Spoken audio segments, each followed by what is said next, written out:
Eu sou Mariana Mello e hoje, no episódio do Tech Talk delas, eu vou entrevistar a Simoni César. Olá, Simoni, obrigada por ter vindo. Imagina. Obrigada pela sua palestra, foi maravilhosa. E eu queria que você começasse falando um pouco sobre quem é Simoni, pessoalmente, profissionalmente. Vou tentar resumir, mas gostaria de começar dizendo que eu sou neta de Dona Alda, professora. Fui professora a vida inteira, enfim, que me formou como ser humano dentro de casa e mostrando a educação como base de desenvolvimento social. Dito isso, hoje eu sou diretora, empreendedora, CEO da Supernina, que é uma startup que a gente ajuda, através de dados, a criar políticas públicas e privadas também. E coleciono aí alguns prêmios, já dei aula também, enfim. Isso é um pouquinho da Simoni. Alguns prêmios, né? Forbes Under 30. O pessoal geralmente acha que esse é o mais importante, mas para mim o do BRICS foi o mais importante. Por que você sente isso? Porque foi da pesquisa, né? Eu publiquei 2 artigos em congressos nacionais e aí esses artigos ganharam alguma visibilidade, assim. Foi meu primeiro artigo, então assim, eu até falo pra galera, eu não sei o porquê as bancas aceitaram os artigos, porque vieram muitas anotações de ajuste. Eu disse, não, aceitou, você estava tanto assim. Mas é justamente isso, quando a gente está tentando fazer algo pela primeira vez, é inevitável a gente errar, mas a gente aprende, melhora e faz de novo, né? Sim. Essa é a lógica. Então, foi muito esforço, foi uma pesquisa genuína, foi uma pesquisa que eu fiz de forma autônoma, não tinha uma supervisão de professor.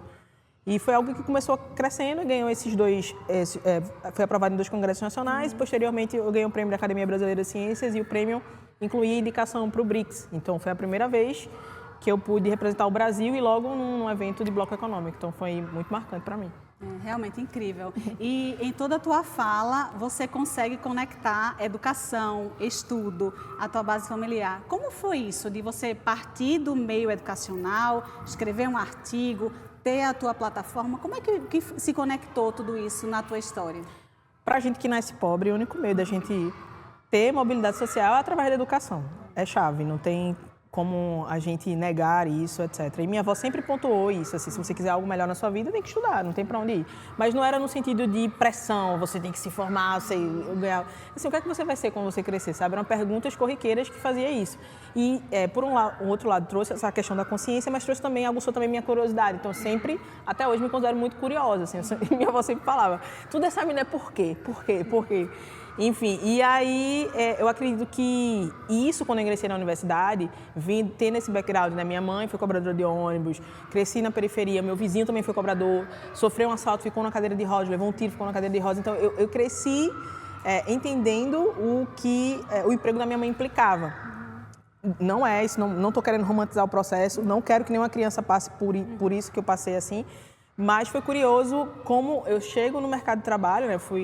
Passei por algumas outras experiências técnicas, que eu recebi educação técnica no ensino médio, aí no Instituto de Escolas Técnicas.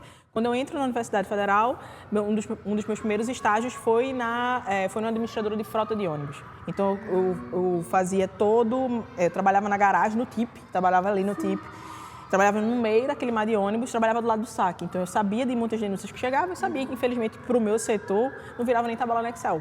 Dentro desse contexto, quando eu estava indo para a universidade um dia, estava rolando um protesto devido a um caso de estupro que tinha ocorrido depois de uma aluna descer do circular, ofertado pela própria UFPE.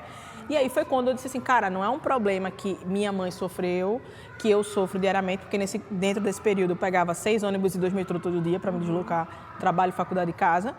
Mas é algo que milhares de mulheres passam. E a pergunta que eu fiz na época foi, como a violência de gênero na mobilidade urbana é um fator impeditivo para o acesso e manutenção de mulheres no ensino superior. Esse foi meu ponto de partida, assim, sabe?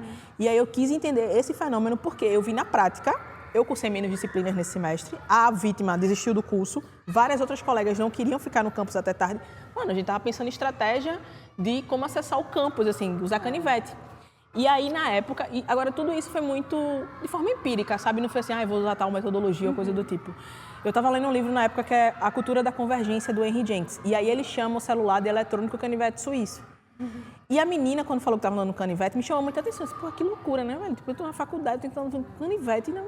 Enfim, ficou isso na minha cabeça. Isso foi meados de 2013. Eu só vim publicar o artigo em 2016. Ou seja, não foi algo assim, eu vou partir para a prática. Não foi isso, assim. Mas eu vejo que tem esse pano de fundo, sabe? A educação sempre está lá, essa questão da curiosidade, de tentar entender os processos e tal. E quando eu decido escrever o artigo, era porque eu não era uma graduanda, eu não era da área de transporte, não era especialista, eu não era da área de TI, mas eu era estudante de design e de comunicação. Então, eu fiz um recorte cheio de perguntas, assim, mas tentando entender como as TICs, né, como as tecnologias de informação e comunicação podem auxiliar a gente a exercer o papel de cidadão. Esse foi meu primeiro artigo, e aí já trazia essa ideia do que veio a ser a Super Nino. Mas foi assim, foi de uma forma empírica, mas é justamente que eu falo assim, né, eu acho que minha avó, lá atrás, colocou essa coisinha da curiosidade em mim, e aí o caminho hoje vai acabar indo para a educação por conta da pesquisa, né? E, além de ter a curiosidade, você teve e tem a coragem para questionar. Porque, às vezes, a gente tem a curiosidade, mas a gente não tem a coragem para questionar. A curiosidade fica aqui e a gente não expressa isso. Exato. E, trazendo isso à tona, essa tua curiosidade e essa tua coragem para questionar, o que você trouxe para as meninas e mulheres que estão aqui hoje no Tech Woman? Na tua palestra, a tua palestra falou sobre força, sobre essa força que todas nós temos, e foi excelente, parabéns. Obrigada. Então, como é que você trouxe isso nessa tua palestra aqui hoje? Eu quis trazer nessa perspectiva de, cara, eu sou a neta de Dona Alda, que era professora, eu sou filha de uma ex-cobradora de ônibus, eu sou uma pessoa que pega ônibus, sabe, assim, por mais que a gente tenha isso, chancela de algumas entidades, eu sou um ser humano como qualquer outro. E aí o que eu quero dizer para as meninas é, tentem. Obviamente que eu não estou falando de uma forma cor-de-rosa, no sentido de dizer assim, não tem nenhum problema, vai ser tudo bem e tal. Eu sei quantas vezes eu parei na emergência com o pescoço travado de tanta pressão que sabe? Então, assim, busquem políticas públicas que incentivem. Um evento como esse é uma super oportunidade, não é uma política pública, mas tem um braço também no apoio do governo aqui nesse sentido, de colocar mais mulheres no mercado de trabalho, incentivar mais mulheres no mundo da tecnologia. Busquem esses caminhos. Eu também caçava evento quando eu estava começando para tentar entender.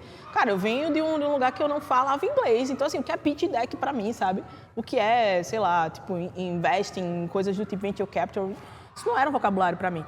Então, eu tento fazer essa... Desculpa, me perdi na resposta. A conexão, acho que você ia falar, né? Tentar... do que eu falei para as meninas do que aqui. você falou para elas. Não, mas é justamente isso, mostrar para elas que é possível, que eu sou uma estudante como qualquer outra, mas a gente precisa estar... Eu acho que... Eu respondi isso até recentemente, numa outra entrevista. O que é que é mais importante para você? Cara, primeiro ter uma vida, ter dinheiro para poder pagar as coisas básicas, mas assim, você tem um propósito. Se você tivesse propósito, você assim, não, por que eu estou fazendo isso mesmo? Ah, tá, por isso. Isso ajuda você a não desistir em vários momentos que são difíceis, assim, sabe? Por mais que apareça gente, sei lá, ganhando prêmio, viajando, isso, aquilo, outro, assim, nos bastidores a coisa pega, principalmente quando a gente está lidando com governos, né? Então, nosso principal cliente é governo. Então, a gente precisa saber o que é que a gente quer, propósito. Posso dar um exemplo claro, assim, de uma vez eu conversando com um secretário, eu já rodei 18 estados do Brasil, conversei com inúmeros secretários e, assim, é muito raro eu conversar, agora está se tornando mais comum, conversar com secretários de mobilidade que fossem mulheres. Até 2018 eu só tinha conversado com uma, cara, eu rodei 18 estados do país, que foi a Elixina Gomes lá na cidade de Natal. E aí um secretário falou assim, não queria escutar sobre a pauta da Nina e eu tive que começar a adaptar meu discurso para que convencesse ele. Então eu não chegava falando sobre crimes de importunação sexual, eu falava sobre geração de receita. A gente precisa reter o usuário, quem é o principal usuário? É a mulher. Então está tendo uma invasão desse grupo específico, mas por quê? Insegurança, blá, blá. Então você tem que aprender a adaptar o discurso, porque se eu fosse, né, bater de frente, ir para um embate com ele sobre você tem que se importar com isso, coisa do tipo, só ia queimar essa carta. Então, você tem que meio que se proteger psicologicamente para não se estressar, mas ao mesmo tempo fazer com que seu propósito ele avance. Então, a gente tem que meio que saber hackear. O sistema. Exatamente. E eu gostei muito também quando você falou que não está romantizando isso. Então, quando você busca hackear o sistema, não é que você está dizendo, não, mas dessa forma eu vou alcançar. Veja. Isso é a estratégia que você usa para alcançar o espaço que você sabe que você deve ocupar e que você merece ocupar. Você precisa melhorar, nós precisamos melhorar as políticas públicas e você está fazendo a sua parte. Então, você se adapta com a estratégia ao meio. Isso é muito inteligente. Coisa darwinista, né? Vamos tentar se adaptar aqui, vamos ver se a gente sobrevive. E eu queria saber do que você apresentou, o que você traria como destaques do que você colocou para as mulheres que estão aqui no Tech Woman. Eu percebo muito a cara de ouro quando eu falo, por exemplo, Forbes. Quando eu falo sobre como foi que eu consegui recursos, assim, porque às vezes não fica muito claro para elas, trabalha com o tema de violência de gênero e tal, como é que ganha dinheiro com isso, assim. É isso que eu estou falando. Como a gente é uma empresa de impacto social, primeiro vem um propósito. Obviamente, a gente tem que ser remunerado como qualquer outra empresa, já que a gente está prestando um serviço. Mas quando eu falo para elas como foi a escala, então, isso aí eu estou falando de Simone tinha 24 anos, né? Cara, eu comecei ganhando um grant, né, uma subvenção de R$20 mil num Open Innovation da Red Bull, depois um Open Innovation da Toyota que eu ganhei $20 mil, depois uma Venture Capital deu um investimento anjo de 130 mil, quando foi em 2020, foi tudo muito rápido. Em 2020 eles compram 15% da minha empresa por $500 mil, então para uma menina, tipo, ali era uma menina de 24 anos, assim, foi aquele choque, assim, sabe, de onde eu vim, sabe, isso ninguém nunca a gente ia conseguir um investimento ou pensar sobre isso. Eu acho que o ponto mais marcante é justamente mostrar essa trajetória. Sim, que é possível, obviamente, tentar ensinar para elas alguns atalhos, mas eu acho que quando a gente marquei o meu gol ali, e aí mostra, tem essa coisa, ela conseguiu, assim. Então, eu acho que mostrar a trilha de investimento, porque assim, eu só não estou falando e não estou fazendo, aí mostra o resultado da política pública, então eu percebo que tem. E tem algumas marcas que elas têm esse choque, né?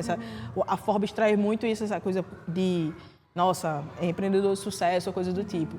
Quando eu recebi, essa empresa nem estava tão consolidada assim, mas já foi um super incentivo para alavancar. Então, eu acredito que quando eu falo dessas conquistas, mas também quando eu humanizo, quando eu mostro minha avó, quando eu mostro minha mãe, quando eu mostro, nessa palestra especificamente, eu mostrei os meus ferimentos, porque eu sofri uma tentativa de latrocínio na parada de ônibus. Eu levei 3 facadas em 2019, ainda tem as cicatrizes aqui. E aí, quando eu mostro para elas, assim, parece que é meio chocante. Parece não, é uma situação chocante, mas em 2019 foi, em abril eu sofro a tentativa, em novembro eu recebo o prêmio da Forbes. Sabe, foi assim, quase morri e no outro, assim, a empresa ganhou muito destaque e acabei ganhando essa premiação. Então, é a vida, né? Eu mostro a realidade e eu acho, e o que eu gosto é quando elas se identificam. Assim, eu acho que se eu puder resumir assim, da palestra em si, eu gosto do sentimento de identificação quando elas estão assistindo. É porque a gente vê alguém ali que poderia ser nossa vizinha. Exatamente, é isso. É nossa irmã. Exato. Sou eu.